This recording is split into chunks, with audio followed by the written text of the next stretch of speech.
You are listening to the Hiking Radio Network, where we talk the walk with shows by hikers, about hikers, for everybody.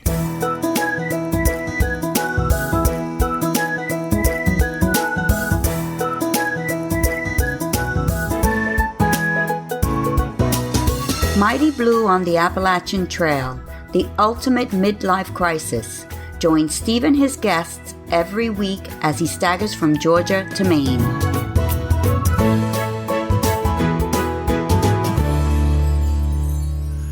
Welcome back to the Mighty Blue podcast, and thanks for listening along to my latest adventures. I'm into my second month now, and I distinctly have that feeling of living on trail right now. As I said before, I'm never bored out here, but the pattern of the day has developed as it has done before for me. Wake up, feed myself, get water, walk, rest, sometimes meet up at another shelter for lunch, walk, reach camp, set up my tent, do my chores, mix with my fellow hikers, then go to bed. While this for some will be boring, I find a comfort in the regularity of it, knowing what I need to do to get through the day safely with enough water and sufficient food to make everything work properly. It really is a pretty perfect way to live. This week I visited Hot Springs and been delighted with what I saw there. Remarkably well. While there are still plenty of things to do to sort out the awfulness of what happened 2 years ago, the town is clearly recovering. I've also found myself hiking around other hikers, and the loneliness of the previous few days has gone away. So before we catch up on day 31, let's hear from our sponsor, Polar Steps. If you're heading out on a long hike this year, which I am, I've got something I think you're going to love. It's called Polar Steps. It's a travel tracking app that's going to become a favourite with hikers. You set your start date, let it run quietly in the background, and it maps your entire journey automatically, all on your own beautiful spinning 3D globe. And don't worry, the tracking feature uses about 4% of your battery on a single charge, so it's not going to kill your phone when you're out there. You can add photos and short journal entries as you go, so your map shows you where you were, and your words remind you of what that day actually felt like. There's a light social layer too. Family and friends can follow along, or you can keep it completely private. As every hiker says, hike your own hike. And when you're done, you can relive the whole thing in the app or turn it into a stunning coffee table book with your route, stats, photos and stories. And did I tell you that it's entirely free to download and use? The only time you'll be paying anything is if you decide to turn your trip into a book. That's Polar Steps. Track it now, treasure it forever.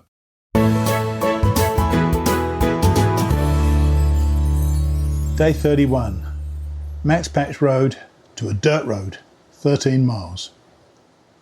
I met up when I was leaving camp at the parking spot the day after.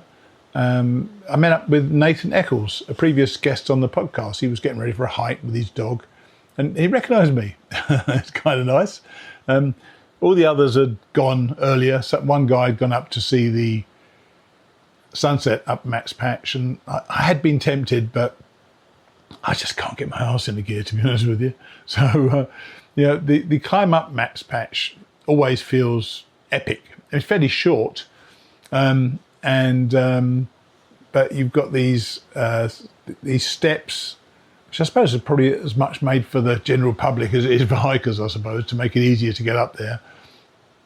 But it's quite a dramatic little climb up there. And when I was going up there, the wind was starting to gust dramatically at the top. But the view was absolutely spectacular. 360-degree views all around. And I was able to video call Dana to show her the view, although I'd imagine the wind must have taken away most of the sound that she couldn't really hear. But sharing some of these views with her and other friends as well has been a special thing as part of this trip. The other two times I went up Max Patch, 2014 and 2019. 2014, it was a lovely hot day. I'm not sure they were so restrictive. Well, maybe they were, but we weren't paying attention to the rules, maybe. There were about 15 of us, all sunbathing at the top for about 2 hours. I remember that so well. Such a beautiful day. Then the second time I went up there, it was absolutely socked out with fog. And as I always say, you've got to take the views when you can, and I was certainly taking the views on this day. Heading down, it was a very easy path which took us down to Lemon Gap, about 4.5 miles from Max Patch. What a treat this was. It wasn't so steep that it smashed my toes on the downhills, yet we were clearly going downhill, and the evenness of the path made this probably the easiest 4.5 miles of the whole trip so far. You know, I've noticed, I struggle on the ups still. I do pretty well on the downs. And then there's those wonderful level paths. You may be climbing what looks like a almost vertical straight up climb, and then suddenly you'll get 100 yards or 200 yards or 300 yards of pretty flat path. And the balance of those things is so wonderful to have. You get your confidence back on those level paths and some of the downs as well, and then you start going up again. And I really like that balance this trail has. And on this particular path down to Lemon Gap, man, it was so easy. And unfortunately, of course, all good things come to an end. And we then had two quite intense climbs, one of about 600 feet and one of 1,000 feet. I did mention the other day that I think perhaps my trail legs are coming, yet today reminded me they're not quite here yet. Several of us from the previous evening had talked of getting to the tent site, which is about 12 miles away, and that tent site apparently had 3 decent spots to set up camp. I was going for it as well, and I was hopeful that 1 or 2 of the other hikers would actually go on, and I'd be lucky enough to get one of the spots myself. On my way down on that final descent to the supposed 3 tent sites, I thought I'd jump the gun a little and fill up with water at a stream about 0.1 of a mile from these sites, ready to go in there. I almost missed it. I just noticed a small gap in the foliage that led to a short path to the 3 sites. There was nobody there, and I could see why. They were hopeless. You couldn't have there wasn't a flat spot there to be had. It was really useless.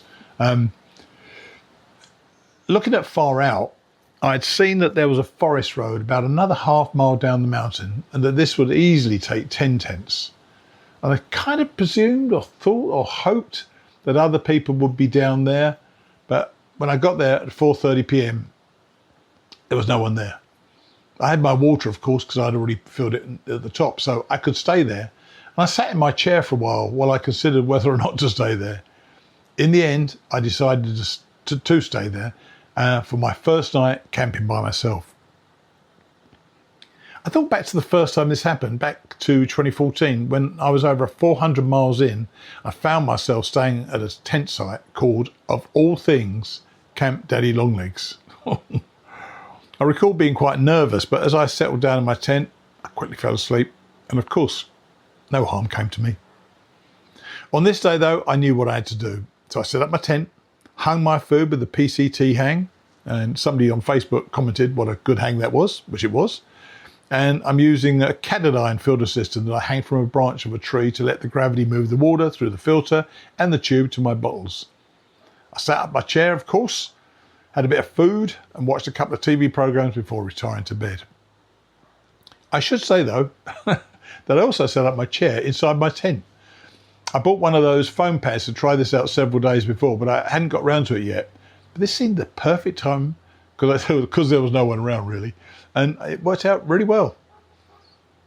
But I must say, when you do that, and I've done it now three or four times, set up within the tent, and it works really well. But you do have to be quite careful when you set it up and you ease yourself back into the chair. But once you're there, man, that X-Dome 2 is a really high tent. I can comfortably sit in there. I can read. I can not fall asleep, which is what I would do if I set up my sleeping gear. So I fell asleep, and it worked out.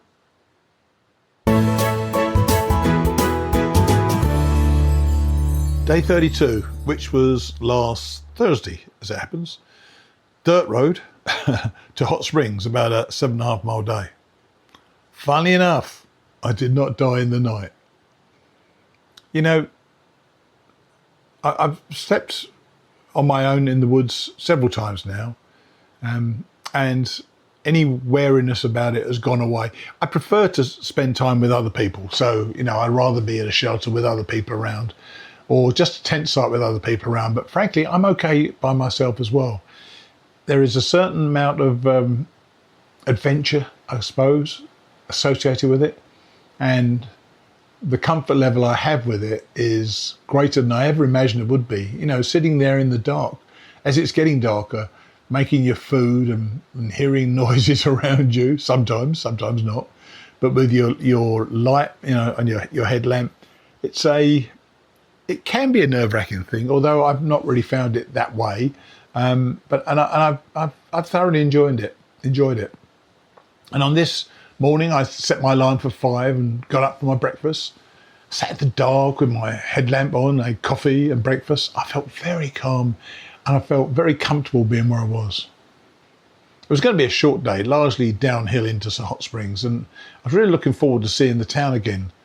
I don't know if you remember that I asked members of our listening audience if they'd come with me to Hot Springs in November 2024, and 4 people and I went up there.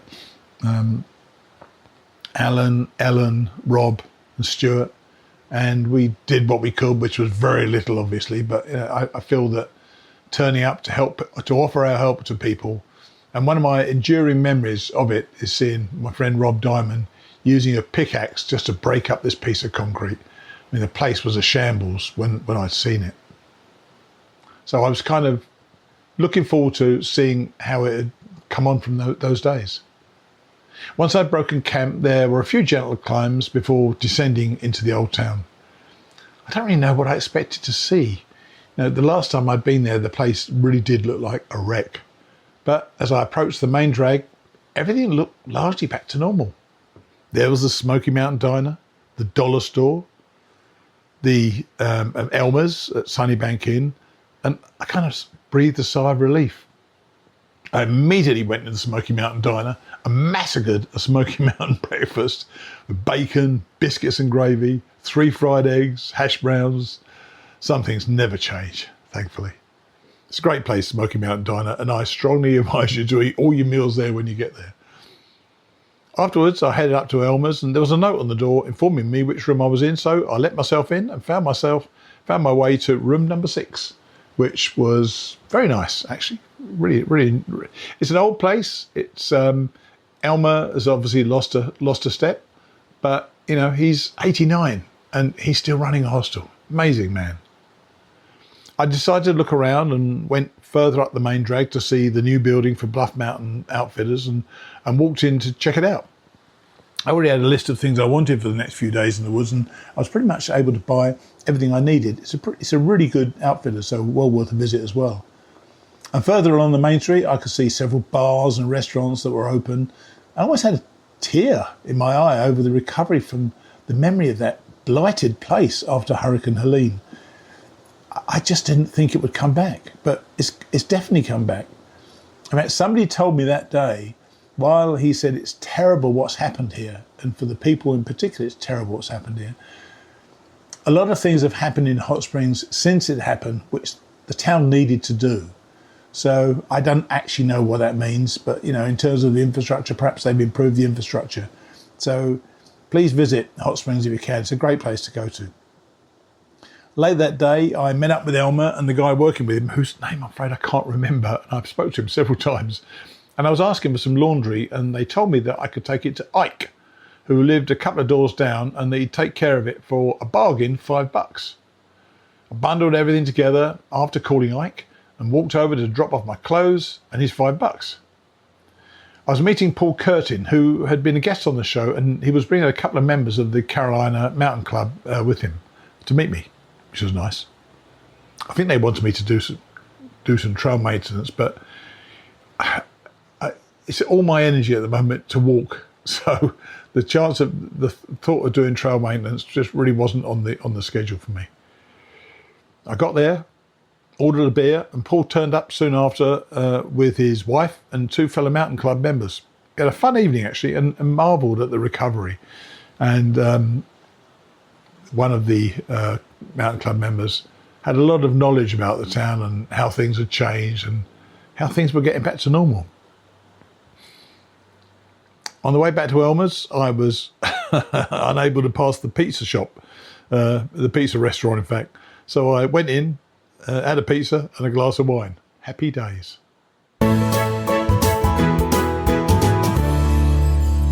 Day 33.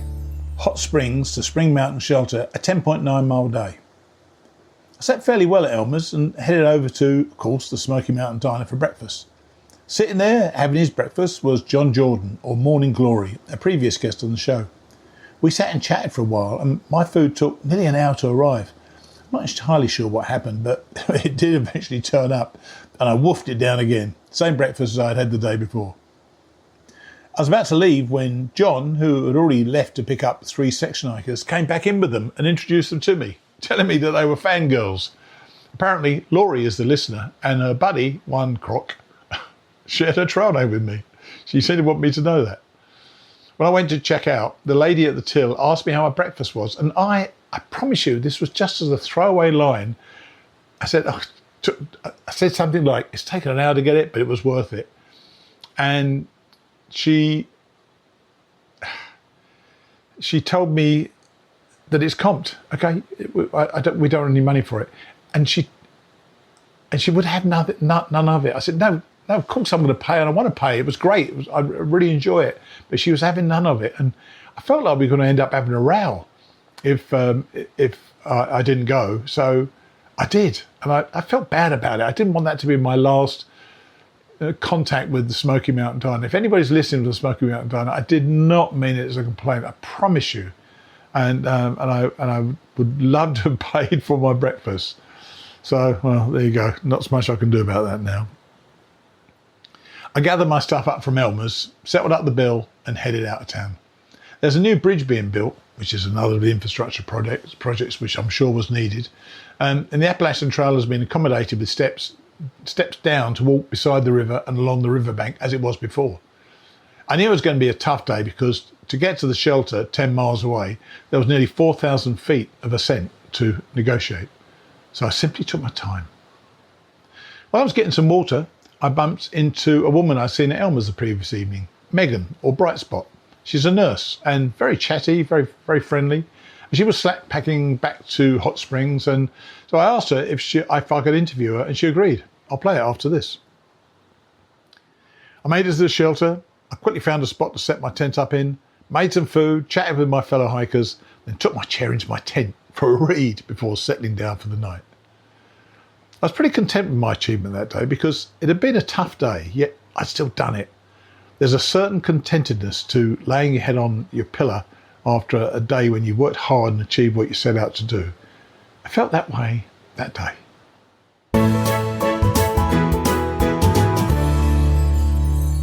So I'm out of Hot Springs and I run into somebody coming the other way who was in Hot Springs last night. This is Megan, or Bright Spot.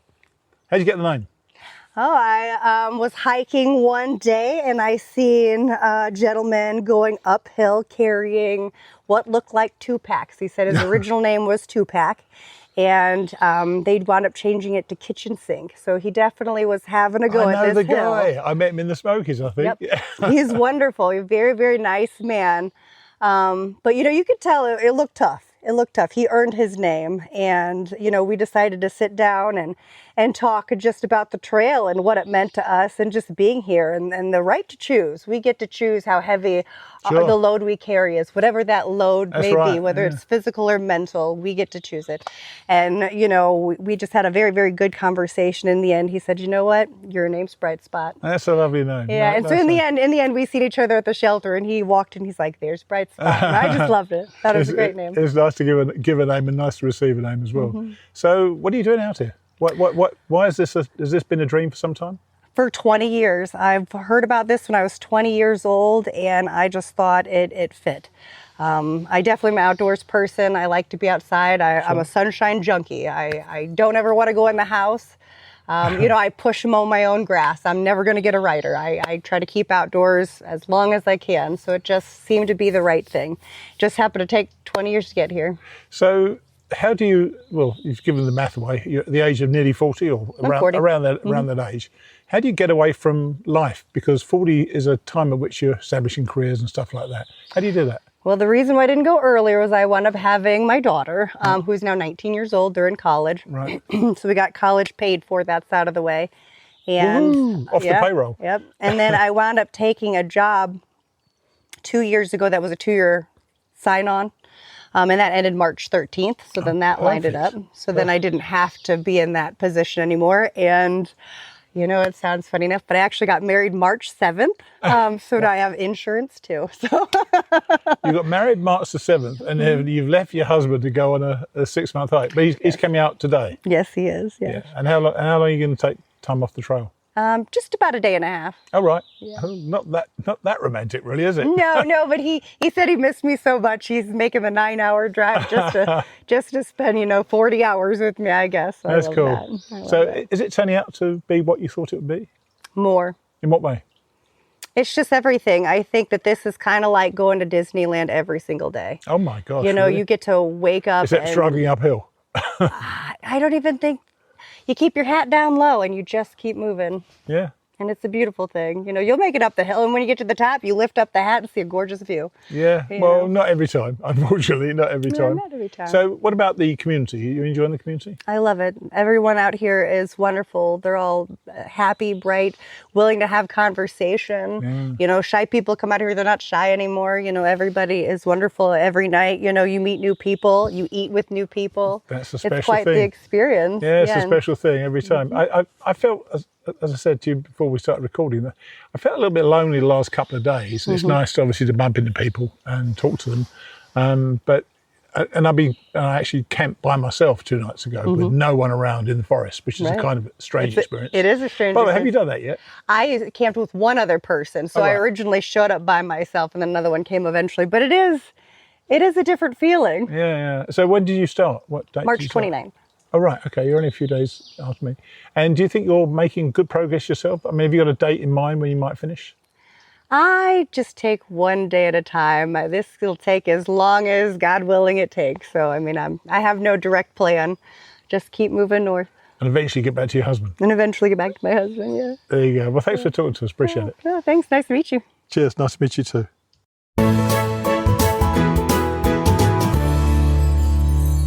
Day 34. Last Saturday. Spring Mountain Shelter, which is mile 286.2, to Little Laurel Shelter, mile 294.8, just an 8.6 mile day. The alarm went at 5, took a few minutes to get started, and eventually packed up and left camp 2.25 hours later. Left camp at 7:15. We knew that this was going to be a rain day, with the rain likely starting heavily at around 2 p.m. I would have liked to get to Jerry's cabin shelter, which I think was about 15.5 miles away, but the more realistic option for me, in an effort to beat the rain, was Little Laurel Shelter at just 7.7 miles. And I started off like a train with some fast downhills and a few ups, covering over 5 miles in just over 2 hours, which for me is a bit of a record. At a forest road just 2 or 3 miles from the shelter, there's a little turn you can take to visit the cookie lady. She's a southern cookie lady, because there's one in the north as well, and she offers free cookies for hikers. It's $2 if you want an extra one. So I set my stove up, had a cup of coffee, emptied my trash because they provide trash facilities, and ate a beautiful cookie. I would have had another one because I had 2 coffees actually, but I didn't have the $2. I had $20 and I wasn't going to buy 10 more. And there was no one there to give me any change, so I wasn't going to give $20 for a cookie, but it was very good. We then had the biggest climb of the day, about 1,330 feet up to the shelter. And the threatened rain started. It wasn't too heavy. However, as it increased in intensity, just before the shelter, I put on my waterproof kilt and my jacket. So I didn't get wet, but I got into the shelter.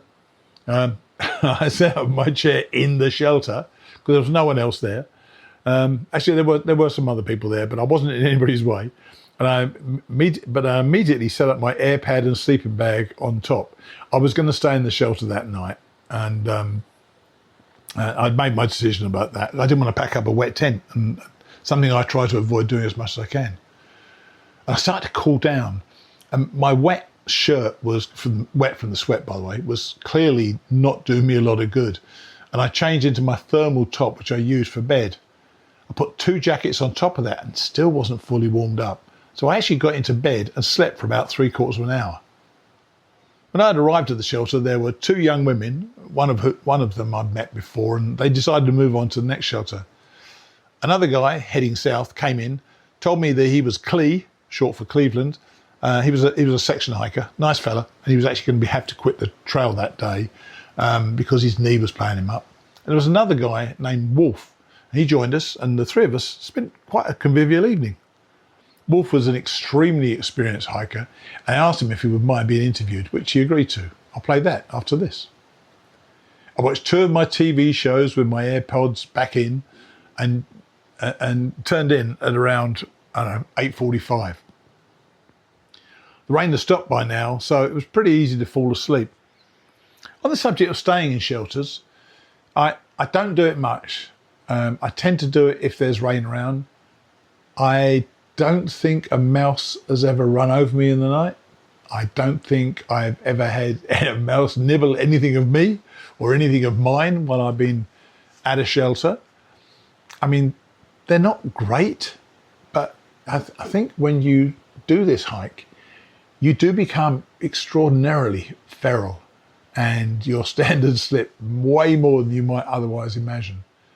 So, I stay in them cautiously. I set myself up with my head on the outside of the shelter, looking outwards. I feel that the mice probably run along the walls, and so I try to avoid those as much as possible. But yeah, staying in shelters is not my idea of the nicest way to spend your evening. But frankly, with just these 2 other guys in there, it was quite comfortable. And we had a really good, in the event, we had a really good evening.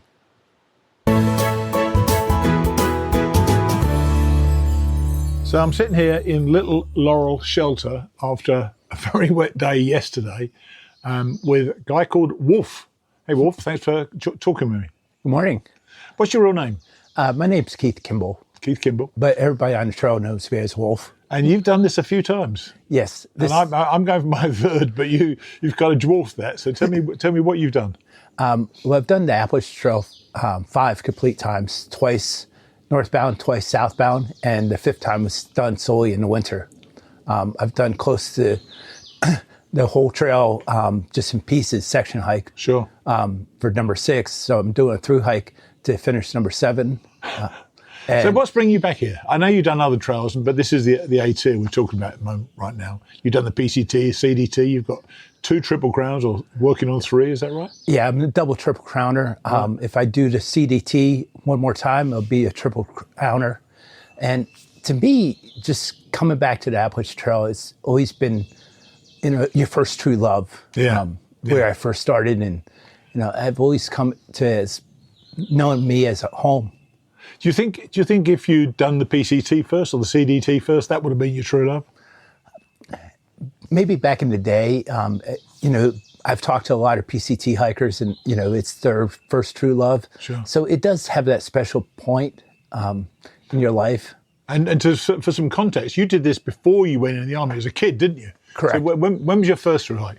My first through hike was 1989. Right. I was 19, just out of college or just out of high school. Yeah. I went to college, but didn't really like it. So I came back and I decided, hey, I wanted to challenge my life, and things weren't going right. So I decided, hey, why don't I try the Appalachian Trail? What did that give you, that first one? Because as a kid, I mean, you're in your 50s now. So as a 19-year-old, what did it give you, that particular journey? Well, my first hike, I grew up outside of Philadelphia. I was a very naive kid in the sense that I always believed that everybody in the U.S. was kind of like where I was growing up. Sure. And then all of a sudden, I went out on this trail, and it brought a different perspective. I've seen people that were extremely friendly, people smiling. Yes. That's something you don't see in the city, okay? People were actually going out of their way to help me out, and it was just like, wow, okay? Yeah. It really is a good world out there. Yeah, the community is great. Yeah, and I had never experienced that before when I was, growing up in a city atmosphere. So once you've got it done, and I know because I'm going on my third now, once you've got it done, was there any thought at the time that you would come back again? Or as soon as you got there, you thought, this is my home, this is where I want to be? Well, my first hike, I ended up running out of money. So as soon as I went... Not an entirely unique thing to do. Exactly. And that kind of bothered me. And as soon as I got home, right away, I knew I wanted to go back out there. Right. And that's what I did. I saved up a lot of money, and I went back out the following year. Right. And coming back out, it was just like, yeah, this is home. This is where I feel most comfortable. And I kept on going. And, even after I would have finished the whole trail, like in section, like 2 pieces, it was like, no, I want to keep on going. So I finished it as a through hike. Yeah. And then I came back and, started doing work on number 2. But you told me when we were talking here last night, and just 3 of us in the shelter, you told us that you did it and then you joined the army. So you had a bit of a break for some time, didn't you? So when you left the army, what happened then? Did you then go straight back to the trail, or is this a more recent thing you started coming again? No, it was actually 2020 was supposed to be my year. Oh my God! It was going to be my 20th long distance hiking trail. Right. To do after 20 years in the army. Right. Nice. In the year 2020. Perfect. And it was set up that way. I retired out of the army, and right away, I wanted to take care of some issues with medical. Okay. Sure. And the following year, I was out doing the CDT and just starting that, and trying to do as much as I could. So there was no real break. And my entire time in the army, I was thinking, how can I get back out there? Sure. And even when I was in the army, when I would take leave, my peers thought I was kind of crazy. It's like, why do you want to go hiking on your leave? Okay. Yeah. And so is it giving you different things now than what it gave you as a kid? Well, as a kid, I was more thinking of it as a challenge in a sense, but then that challenge passed. You don't think this is a challenge? Oh my God, I think it's a bloody challenge every single step. Well, the sense that I've already known I've done it. Okay, so I know I've done it. Trust me, I'm feeling the challenge. Yeah, but it was, I've already done it before, and I've done harder things than what we're doing right now. Right. So it's more of coming back to home, sure. What I know and what I feel comfortable in. Yeah, you felt very, I could tell you open up last night. You were very comfortable chatting with people here. We're sitting watching the rain come down inside the shelter. We didn't have any mice last night. It was a pretty perfect evening, really, wasn't it, where we could do things like that. Exactly. You get away from all the nonsense, the political stuff and everything else. You get away from all that, and you just see, people are really good people out here. Yeah. And, they don't have to be arguing or fighting or anything.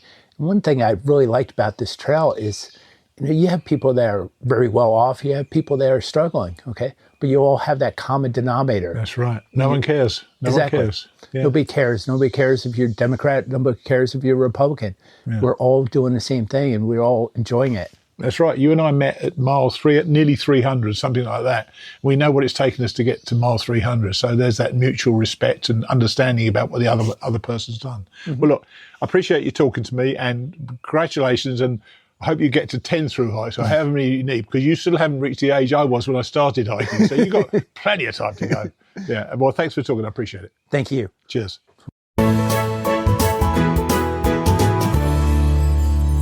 So, the second month has started and my mileage has increased. I really feel that I have a 15-mile day in me within the next week. This for me is progress, because the way in which I started, I simply could not see a 15-mile day in my future. Well, I'm still pretty slow uphill. That is definitely improving as I stop less, and I still get to the top of every mountain. While I've got that thought in my mind, there's nothing going to stop me getting to the top of mountains up ahead. I'll see you next week.